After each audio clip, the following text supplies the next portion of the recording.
Hello, team, and welcome to another ATP Geopolitics video with myself, Jonathan MS Pierce. This is the Ukraine War Frontline update for the 6th of June 2023. Before we go and get to our starting point on the map, let's just dip into something that the ISW says in their preamble, the Institute for the Study of War American Military Think Tank. I think this is somewhat significant.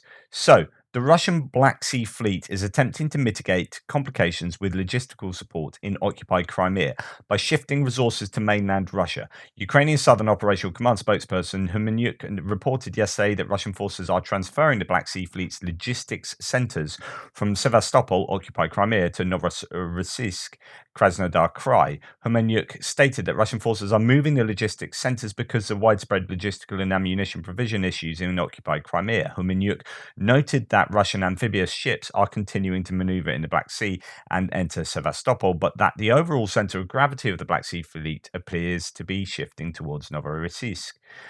Recent strikes on Russian concentration areas, logistics hubs, and transportation assets in southern Ukraine may be causing increased anxiety over the security of the Black Sea Fleet, and the move to Krasnodar Krai is likely in part reflective of this fact. This is actually massively significant. Okay, and I'm going to tell you why. Arguably, this entire war is about Crimea. Crimea offers for, and I've explained this to you before, for Russia, a deep sea warm water port, which means it doesn't freeze over and it's a deep sea port. So Russian ships can dock inside the port. They can get in there, dock, all the logistics can happen in there. They're not moored out to sea. Now, as Sevastopol was beginning to be hit by drones, and indeed maritime drones too, aerial and maritime drones, the Russians decided to move at least some of their fleet to Novorossiysk. The problem with this is it's not a deep sea port, it is a warm water port, but they have to moor their ships out here. It's not as protected, and it doesn't have the capability really to do as much of the logistic stuff as Sevastopol does. It's like a poor cousin to Sevastopol. But if Russia are having to effectively give up on Sevastopol to at least some significant degree right now, and the Ukrainians aren't really, they're yet to get properly going on this counteroffensive. If you're looking at Crimea going forward as a reason for Russia to be doing what they're doing in order to maintain control over Crimea, but they're struggling to get things on over the Kerch Bridge, the railroad isn't properly sorted yet, so on and so forth, then you're wondering whether Russia can derive any real benefit in a sustained and ongoing way from Crimea. This is really significant. They are effectively moving their fleet out of Sevastopol. Again, you're wondering what the long-term goals are for Russia and how sustainably achievable they are. It's a real problem. Anyway, to go back to the front line, we're going to go to the Belgorod region of Russia, which is up in the north here. We have still got news of the Ukrainian troops, pro-Ukrainian Russian troops controlling Novaya Tavozhanka. And I reported in the news video this morning that the governor of Belgorod has admitted that the Ukrainians are still there, even though he initially said that they had successfully repelled all the attacks in the area. Just another reason why you can't trust what these administration officials say. The ISW reports of this area that the pro-Ukrainian All-Russian Volunteer Corps, RDK, claimed that it continues to operate in the Russian border settlement in Belgorod Oblast as of June 5th. Indeed, there's footage still coming out today. Geolocated footage published yesterday shows the personnel operating in Novaya Tavozhanka. The Freedom of Russia Legion, the LSR, which conducted a raid into Belgorod Oblast with the RDK, published footage purportedly showing LSR forces striking Russian tanks and armored vehicles near the Shebekino checkpoint, about 7 kilometers northeast of Novaya Tavozhanka. The Russian MOD claimed on yesterday that Russian forces and the Russian Border Guard Service repelled 2 attacks near Novaya Tavozhanka 2 days ago, but did not respond to the RDK's claim that the RDK personnel still operate in the settlement. Indeed, it's one of these incredible um, situations where I just didn't think that it would amount to this much, and it's still going on all these days later. I mean, there is lots of video footage of activity in and around the area with the pro-Russians there. So lots of photographs and videos. The equipment has been destroyed. There are troops videoed coming out of sewer, manhole covers. It's just stuff going on all over the shop. And the Russians appear to be somewhat impotent in being able to do anything about it, to the point that now War Mapper Map has this kind of area under Ukrainian control. It is occupied by Ukraine, as well as there being a grey zone. Now, many are saying that actually the pro-Ukrainian Russians control Novaya Tavozhanka as a whole, so that blue area could stretch much further to the north. I say much further; it's not a huge distance, right? But this is still really significant. Now, ISW did say that there are some Russian claims that Russians tried to invade, or not invade, there a little raid here by Zeleny, an incursion there.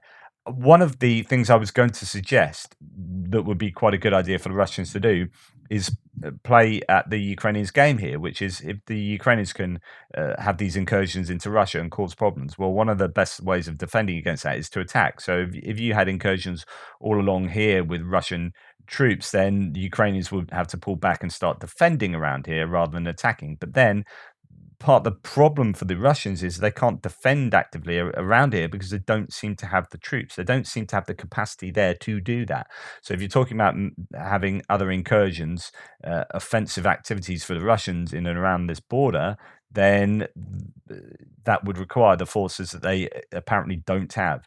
Anyway, that is an ongoing issue for the Russians, and it is something of an embarrassment and is causing quite a lot of friction in the information space. And allowing people to criticize the Russian MOD and then jump on board with Kadyrov and Prigozhin, who have both claimed that they can defend that area themselves if the Russian conventional forces are unable to do so. Anyway, let's go to the northeastern sector. So on the War Mapper map, that's going to be this area here, from Kupiansk to Svatova to Kreminna. And we'll go to the ISW before we have to go back up to look at Bakhmut. Right. So they say that, and this is a claim about the Russian sabotage and reconnaissance group unsuccessfully attempting to cross the Russian border near Zeleny. Okay, but as far as the rest of that part of the front line is concerned, Belgorod, which is down by Kreminna by the forest, unsuccessful offensive attack from the Russians. Novoselivska, which is by Kuzmivka, which is there. Kuzmivka, Novoselivska by Svatova. Still activity there, but nothing really to report about. Russian mill bloggers continue to claim that Russian forces seized Novomlinsk, while other mill bloggers claim that Russian forces advanced near the settlement. ISW has not observed visual evidence of the seizure of that place. Okay, the pace of the Russian attacks is seemingly decreasing in the area. That's according to 2 days ago, though. So let's just have a look at that place. This is to the northeast of Kupiansk, going past Liman-Pershi, past Adiivka. The Russians have taken this area, and it looks like they're trying to move closer to the Oskil River here, and claims that they have taken a settlement on the west bank of the Oskil River. Is that taken? I don't know. There are claims from the Russians. It doesn't necessarily mean that's actually happened. No evidence yet, but it might have happened.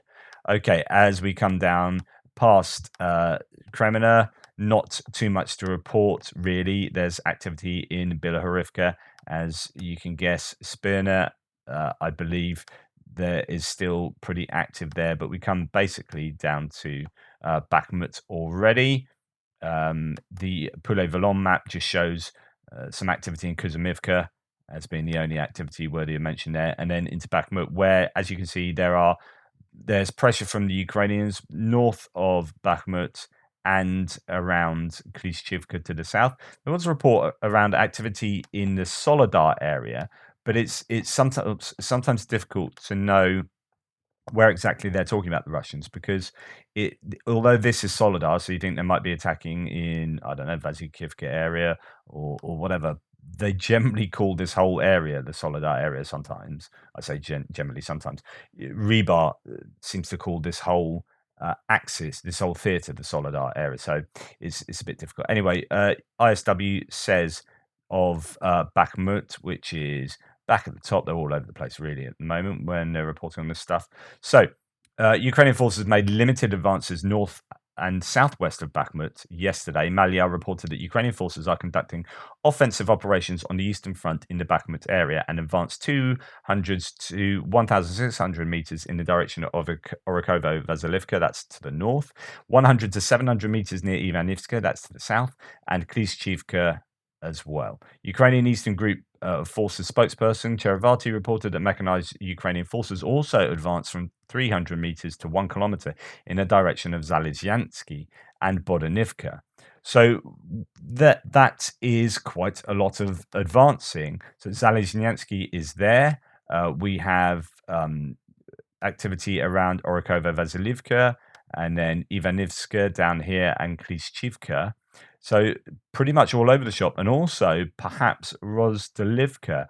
There's some claims from some of the Russians that they have repelled an attack in that area as well. Wagner Group financier Yevgeny Prigozhin claimed that Ukrainian forces captured an unspecified part of Bakhivka and criticized the Russian military command for previously withdrawing Russian forces from the Bakhivka reservoir on May the 12th to protect their positions in the settlements. Now, as you can see here, talk about Rozdalivka possibly as well. There's all sorts of claims going on. What one must be mindful about, and this also includes, perhaps particularly includes, the area in southern Donetsk of Velika Novosilka, where there's a large counterattack going on at the moment, is that most of the information we're getting out about successes or lack of successes, movements, mapping changes, are coming from pro-Russian sources. And it's just worth remembering that because they need to be taken with a pinch of salt. There's a lot of operational security around the Ukrainian sources. In fact, Deep State Map really has shown very minimal changes to mapping, especially in places where we know 100% there have been changes to the mapping. So they're obviously on a bit of a tight leash with regard to what information the Ukrainians want to release. Anyway, talking about Bakhivka, so Prigozhin talked about Bakhivka, and he talked about Bakhmut being lost in 45 days if it keeps going this way. So he's really critical of the Russian MOD, but it's saying that in a month and a half, Bakhmut could be lost back to the Ukrainians, where it took 10, 11 months for the Russians to get it.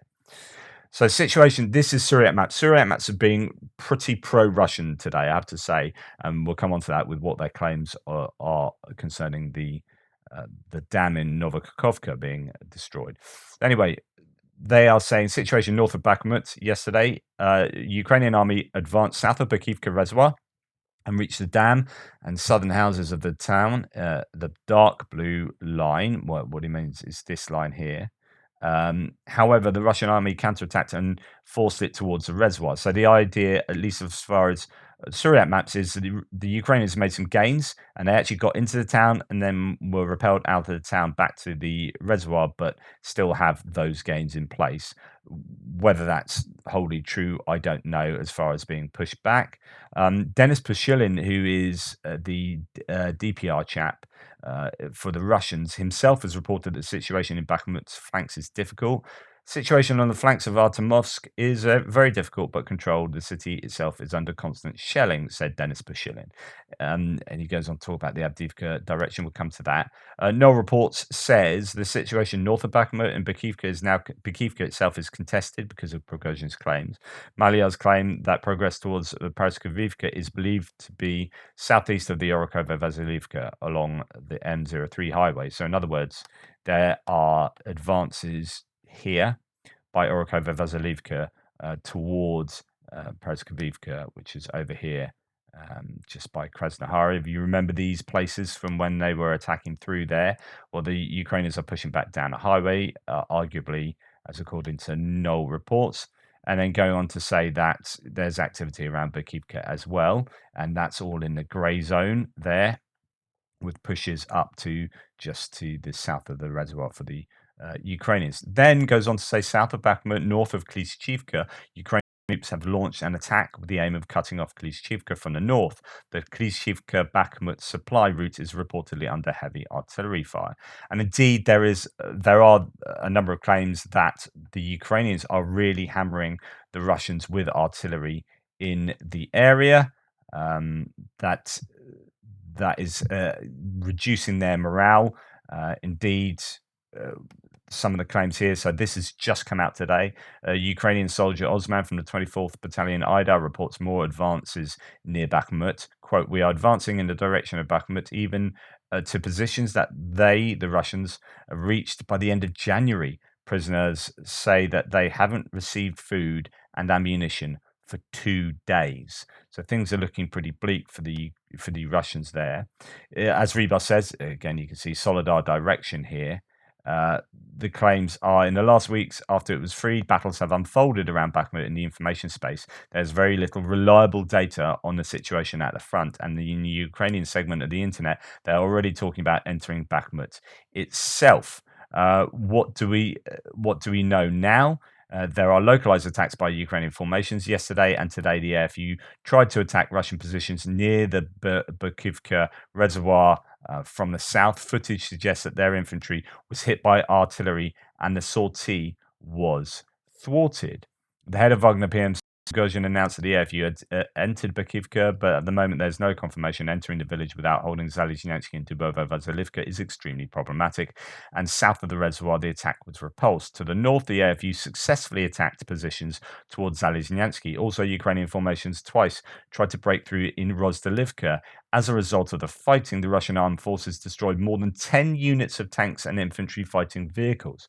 So this is the talk about, okay, Rebar admits that Ukrainians are gaining in the Zalizhnyansky area, but saying they've been repelled in the Rozdalivka area and lost 10 pieces of armored equipment, including tanks and IFVs. Apparently, the main fighting took place near the Sukaya Plotva River. The AFU were moving from the north of Rozdalivka, trying to swoop through to Solidar. So far, the attack has been repulsed. There is also activation south of Bakhmut. Reports appeared online about the AFU offensive on Horlivka, but sources on the ground refute these data. The AFU only continued indiscriminate shelling of the agglomeration. I mean, goodness me, talking about indiscriminate shelling. Whew. That's the pot calling the kettle black, I would have thought.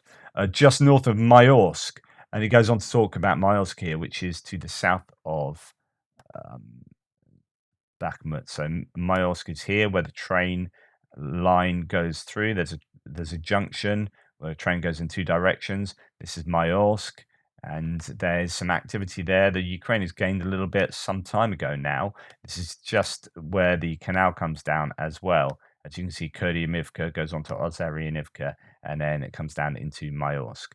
Anyway, according to Rebar, the 28th Brigade assault group for the Ukrainians tried to attack the strongholds of the Russian army near the Seversky Donetsk Donbass water canal.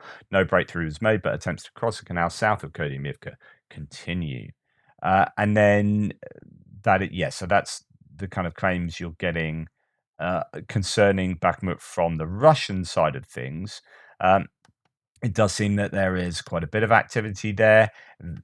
Most of as I say, most of the claims are coming from the Russians. The Ukrainians are keeping quite quiet. There's a few bits of info coming out, as you've seen, but I would imagine this mapping to change quite considerably. There's been very limited change from any of the mappers, only a tiny bit here, as you can see from Syriac maps, and indeed Deep State reported a movement there, but nothing else from Deep State really in the area, and most of the front line indeed from Deep State. So it's going to be a bit challenging to get good confirmed Ukrainian data from mappers. I mean, Deep State Map's one of the main ones. Obviously, Live UA Map, but they are really tightly under control, I think, of the Ukrainian General Staff. There's people like Andrew Perpetua and others who might be able to help out somewhat in that regard. Okay, moving on, coming down south from Bakhmut. Bear in mind, and there's still the claims, by the way, the official claims yesterday of the ratio of losses in the Bakhmut area being 7.5 to 1, Russians to Ukrainians. That's what the Ukrainians are now claiming as a stats for the conflict there. So, which is, if true, but even if half true, that's absolutely terrible for the Russians. I mean, even if there is a 100% uh, hyperbole there, exaggeration. So it's 3.7, 4 to 1. That's still huge losses for the Russians compared to the Ukrainians. Okay, as we come on to Avdiivka, we go to the ISW that says, back down below, Avdiivka. So, the General Staff reported that Russian forces unsuccessfully attacked Ukrainian positions near Novelska and Marinka. There's a lot of talk about Marinka. Russian sources claim that Ukrainian forces conducted ground attacks near Opitny and Vodyany, and one source characterizing the attacks as reconnaissance and force operations. There were claims yesterday that the Ukrainians had made it into Vodyany itself. That may or may not have happened. That is unverified at the moment. There's also possibly one of the only other areas that Deep State map has showed some movement is here just south of Novelska, that the Russians have been pushed back there. So, I don't know whether that was just mapping realignment or whether the Ukrainians have made some gains in the Novelsky area, which would be really significant for them. It has been painful for the Russians around Avdiivka. There's no doubt about that, and the last few weeks has been no exception. Russian mill blogger also claimed that Ukrainian forces conducted ground attacks near Pervomaisky. So again, this is talk of the Ukrainians being on the attack, that the initiative has shifted, the momentum has shifted, and it's now in the hands of the Ukrainians, that they are controlling what is taking place. That is the initiative. Russian sources claim that Ukrainian forces attempted to seize the initiative, speaking of which, in Marinka, and seized unspecified Russian positions south of Marinka. Wow. Okay, but we'll come on to that. Right, let's go and look at some claims here of, actually, that is Marinka itself. So there's no footage that I have, no other information about Avdiivka, other than it could be that the Ukrainians are making some gains there. These lines, remember, sorry, I forgot to say earlier in Bakhmut, for those who are new to the channel, these lines only in the south of Avdiivka and in Bakhmut. I have three colors that refer to the Russian lines, presently defensive lines. As according to blue, Andrew Perpetua, he's a pro-Ukrainian mapper. Yellow, Deep State map, pro-Ukrainian mapper. Red, Syriac maps, pro-Russian mapper. So here, that's the Russian defensive lines. Elsewhere, the blue line just becomes a Ukrainian, where the Ukrainians probably are, but actually you want to concentrate more on the red lines of the Russians. Okay. Ukrainian gains there, possibly around Novelska, and then we come on to Marinka. There's still some disagreement over Pobieda here to the south of Marinka. There could be some counterattacks from the Ukrainians here. We have seen, and I've kept it where it is just to show you that the Russians have made some gains. That was from 2 days ago, I think. Gains in the north and in the center of Marinka, as according to Syriac maps. We have a T-90, which is the best sort of Russian tank, being a mine in Marinka and not being long for the world. So that's the tank in action. And then appears to have hit a mine. And then we see, yep, the tank there hitting a mine. And then afterwards, the crew getting out and doing a runner.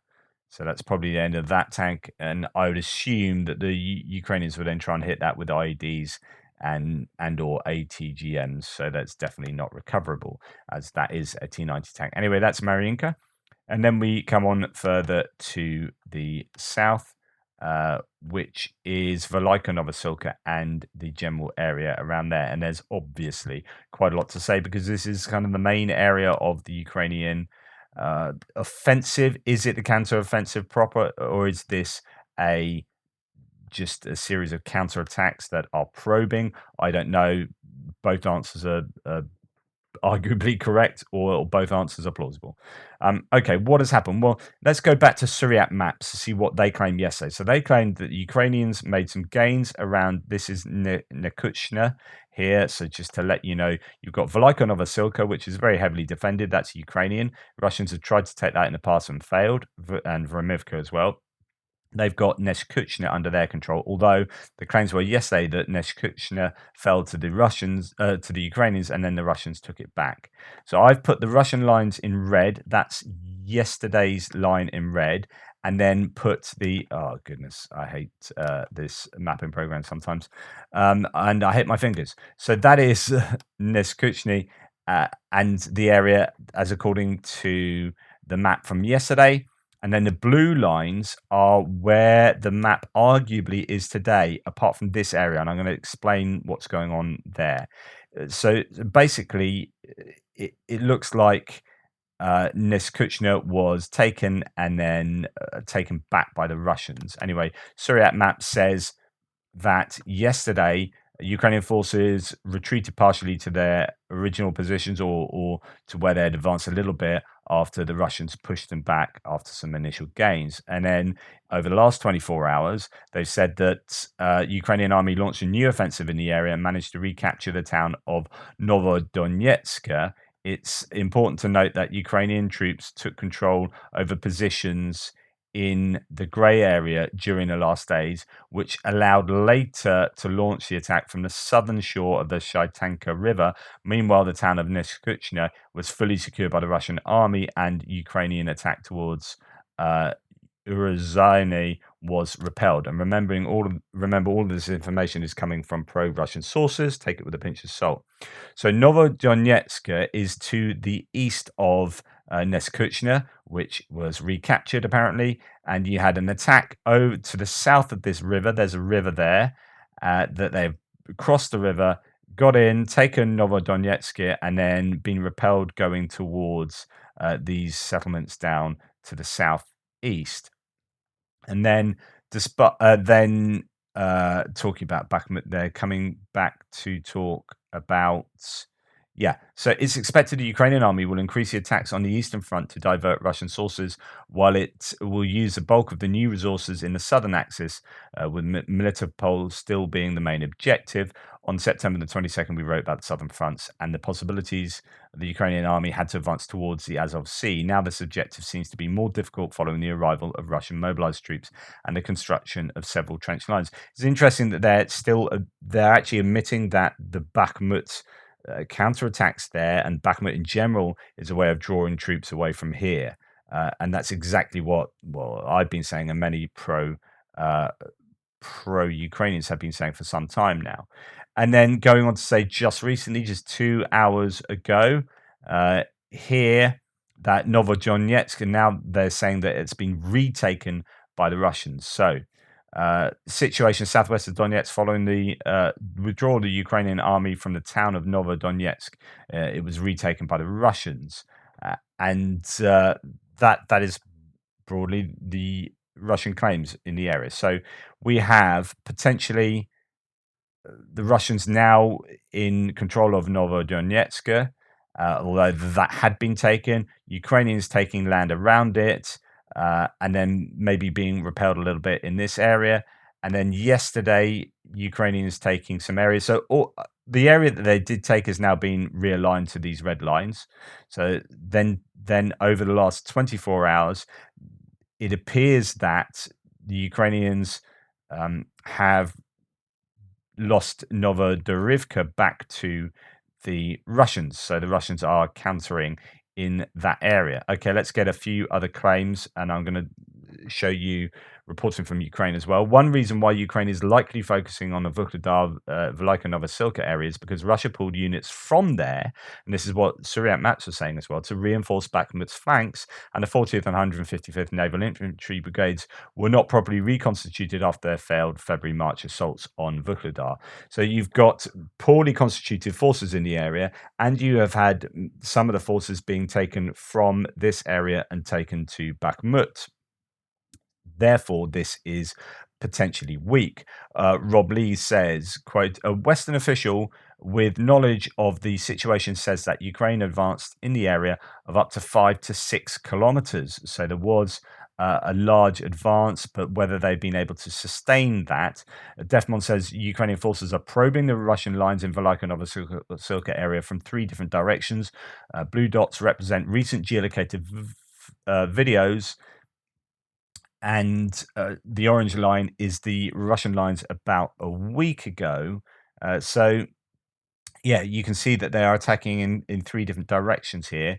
Well, actually, before we get into reporting from Ukraine, yesterday, as part of what the Russians were saying in their claims, and this is coming from Khodorkovsky, who's in charge of the forces around the area, that there were Leopard tanks that were abandoned and or destroyed in the area. And indeed, pro-Russian voices on my threads were spreading this stuff as well. But many people who know a lot more than I do about this stuff checked out the footage and said, no, definitely not Ukrainian, definitely not Leopard 2 tanks or Leopard tanks at all.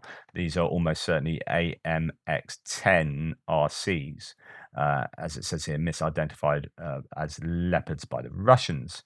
Right, now, what reporting from Ukraine said is that they took Neskuchna and then further to the south, and then they took some area as well by Adiivka, which was then taken back, that town, but they've taken this area both to the north, east, and southwest.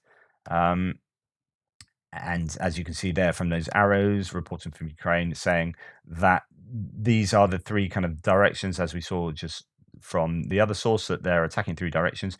Then the claim was that the Ukrainians did a kind of feint to pretend to attack over to the west, but actually attacked down here to Donetsk, and that's what allowed them to get a bit of a surprise breakthrough there, and then they force themselves through. And then the last that reporting from Ukraine say is that actually they have this wide-ranging area under their control, but that is definitely not what Suryak Maps pro-Russian mapper is saying. So it appears that there is, and it might just be that actually reporting from Ukraine is basing these claims on what the result was yesterday, and Suryak Maps has got some pretty current claims about what is going on right now in the area. So I don't know myself. There will be, it will be very dynamic, and there will be movement for both sides on the mapping side of things. And Ukraine will take a town, and that town will be taken back, and then Ukraine will retake it again, or whatever. These are arguably not full-on counteroffensive maneuvers, but probing operations to try and find a weakness to possibly exploit. So that is what's taking place there. And then as we come out of that area, so that's going to be one of the main areas we're going to look at today, over the course of today. And then really Kherson is where all the news is, generally the mainstream media, and it's switched to, everyone was talking about this area yesterday in Donetsk and Volhyka. Today it's all about Kherson because the dam has been blown up. And this is where you can see what Suryak Maps has to say, just promoting the Russian narrative here. The situation in Kherson, the destruction of Novokakhovka Dam by Ukrainian forces provokes a flooding of all the islets of the Dnieper River in its last sector and several localities on both sides, but essentially on the Russian side, where several fortification lines were located. These facts seem to indicate that the Ukrainian troops could launch an amphibious operation to recover the rest of the oblast from the Russian troops. I mean, no, they can't. It's just like they wouldn't do this because precisely because they can't do that. They can't now attack across here. I mean, you need this to be the thinnest, narrowest river to do amphibious attacks across with any kind of ease. If you're flooding it with fast-flowing water, with all sorts of detritus. Have you seen all the kind of muck and truck coming down there, all the big trees and stuff floating down the river? You are not going to be able to do an amphibious attack. So this is just absolutely bonkers reasoning from Suryak Maps to just try and pin this on the Ukrainians, because of course it can't be the Russians' fault. Anyway, however, the operation will not be simple. No, it will be impossible. Given the width of the river, yes, and exposure to Russian artillery, yes, which will require significant logistical effort, yes, to create a solid bridgehead, yes. In other words, that's why the Ukrainians didn't do it. What can be confirmed is that the main objective of the offensive is in the south, so it will require the opening of more than one front to try to break through to Melitopol, hence the role that Kherson front will play. Exactly why they didn't do that. They can't now use that front. This was, I said in my news piece, that this is actually a fairly clever move, uh, although it's horrific and it's a war crime and it's so much destruction. But actually, this stops Ukraine from being able to use this front to attack. This is hugely, hugely important. So this would have been either a diversion, so they could pretend to attack from here, have a feint, fix Russian troops in here and artillery and whatnot, and then actually attack elsewhere, or try and get across the river in a meaningful way and use this and get a foothold on the eastern bank and use this as a launching pad to strike from multiple directions, right? Now they can't do that. The Russians will be able to use artillery and troops from this area and send them over to support in the Zaporizhia area, perhaps, or certainly have less need for artillery, as the Ukrainians won't be able to do anything meaningful from this side of the river for some time to come. Anyway, yeah, that's my opinion. And apparently, they are hitting some evacuating people with artillery at the moment. Those are some of the claims coming through at the moment. It is pretty horrible. Uh, I mean, it's pretty terrible stuff going on. It's quite horrific. I've seen a few videos. I mean, that poor is just shaking there. The ecological disaster with the Russian terror attack at the Novikhovka has caused has caused is immense. The roe deer buck is shaking and rather strong, but the hundreds and thousands of fawns that have only recently been born in the forests and wetlands, they will be dead. And indeed, there's so much to report on what is going on in Novikhovka and along the Dnipro River that it's just. I've reported a lot of this. There's another dog that's actually trapped. It's got its leg trapped. That's being rescued there. But I don't know that any people have died yet. But it's absolutely horrific what has happened. As you can see here, I'd be amazed if people haven't perished, because that is an entire part of the island, one of the islands, with all of those houses now completely, well, partially submerged. Just absolutely terrible. And then the Russians here saying the Kiev regime committed another crime. It launched a missile attack on a Kakhovka hydroelectric power plant. Why would they destroy their energy infrastructure, their water infrastructure, and all of the housing for Ukrainian people and irrigation and and and stop themselves being able to launch a counteroffensive across the river? Why would they do any of that? So don't believe the Russian narrative here. It's just crazy. Russian armed forces are hitting Kherson with artillery, trying to disrupt the evacuation of civilians. Shrapnel wounds have been received by police officers, and so on and so forth, etc. So that is what will be taking up a lot of the news space today. But don't forget that there will be a lot of activity taking place along the front line too.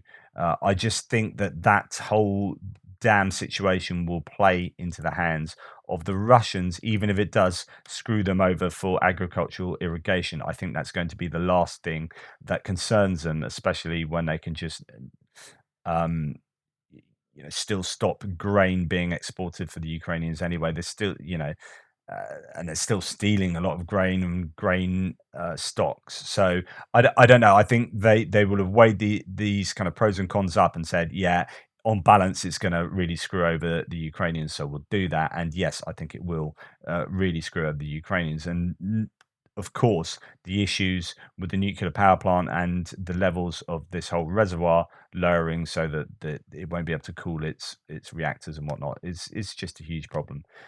Anyway, thank you. Please like, subscribe, and share. There's so much going on today. It's difficult to get my brain around it, and my brain doesn't cope on at the best of times. So apologies if I've been a bit all over the shop, just trying to get so much data from all these different sources. But really appreciate your support. Please share the videos if you have the wherewithal to do so. And thanks for all your support. Take care, and I'll speak soon.